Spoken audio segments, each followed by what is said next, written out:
Well, I have fond memories of Lynne's first appearances in New York at Sweet Basil was my recollection, and I heard her quite often there, and I was really taken. I remember, this was 20 years or so ago, 15 years ago, really taken with her playing and complimenting her, meeting her, and going back several times to hear her again. So I was, and I'm still quite taken with her playing. It's amazingly unique, and as she herself has stated, it's all about the nuance with Lynne, and that's what we went for, and that's what she goes for, and that's these days quite an unusual thing. Lynne's a wonderful, thorough musician from all aspects, and she really knows how, for lack of a better word, to tug at the heartstrings, and that's what has always moved me about music.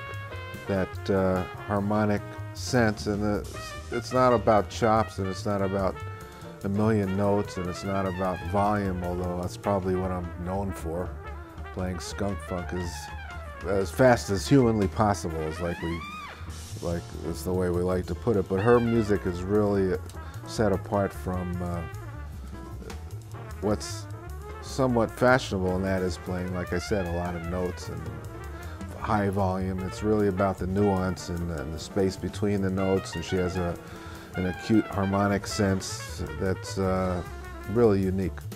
I think it's hard to separate from Lynne, the pianist, from Lynne, the composer, and Lynne, the complete musician. And like I said before, she's really unique. I don't think I can compare her to anyone. She really has a unique place in the music world. I was going to say jazz world, but I think her music kind of transcends the word jazz. It really is just pure music, and it comes from a lot of different perspectives, and you'll hear it on the record. There's some borrowing, I can't say ideas, but just, well, you know, going from a Sting tune heard like you never heard him do it, to A Night in Tunisia, also heard like you've never heard anyone do it. It's just completely unique perspective that's Lynne. I think one thing that she might have changed my mind on, when I could go in the studio and do a lot of, usually jazz records, I like to get everything in 1 or 2 takes. And we did more than that, and at first I was reticent to do that because I don't like to think about what I've done in a previous take. But this was kind of an unusual circumstance because, like I said, she was going for a particular thing, and it had to do with nuance that we couldn't have arrived at if we hadn't played it several times and played it from several different perspectives. So I think I learned a lot from that, having done that. I'll think twice about just going to a studio and say, let's just play this stuff. Well, it was just very challenging because it's easy to hide behind a lot of notes and volume, which I could do quite often. But this was really about each note had to have some meaning, and some, just each note really had to have meaning. I mean, each note, the melodic ideas, and it was very melodically oriented, and all these tunes have to do with communication between the musicians. That's the whole thing. So luckily we had the right people on the date, and that was really it in a nutshell. I had to really think about every note and not hide behind technique. I think it is an important part of the growing process, especially in this fast world we live in these days where people have a short attention span. But even beyond that, it's just a good move. I've always enjoyed placing myself, and I get roundly criticized for doing this, but this is what I've done my whole career. I like putting myself in various situations. So one week I'm maybe playing with a rock band or a jazz rock band. I can't say a rock band, I've ever done that, but in a high energy, high million notes electric situation, and another week I'll like playing in a purely acoustic situation. That's what I've done my whole life, and I think I perform better as a whole by doing that, by placing myself in a lot of different situations, and therefore every situation has a has a high volume of spontaneity, and it just keeps me interested in music and the horn and the career in general. So I've always, if anything, done a little too much of that. People are hard to peg, so to speak, but you do need to do that in your career.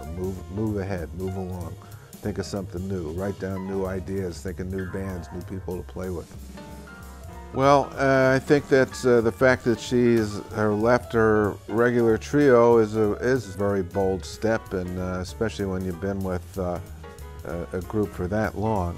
I hadn't realized it was over, I guess, 10 years or so, and that's quite a bold step, but I think it'll do good things for her career. From my perspective, after having been around as a professional musician for more than 40 years, it's always nice to create new situations for yourself, but also nice to have that old situation in your back pocket that you can pull out at any time. So it's a brave move, but it's a good move. I think the pairing of Anthony and George were really a great match. I've known George 43 years. We met in 1966 at a competition in Vienna, and we've been literally playing together ever since and known each other, so it's always a thrill to come back and play with him, and we talk about the old days, etc., etc.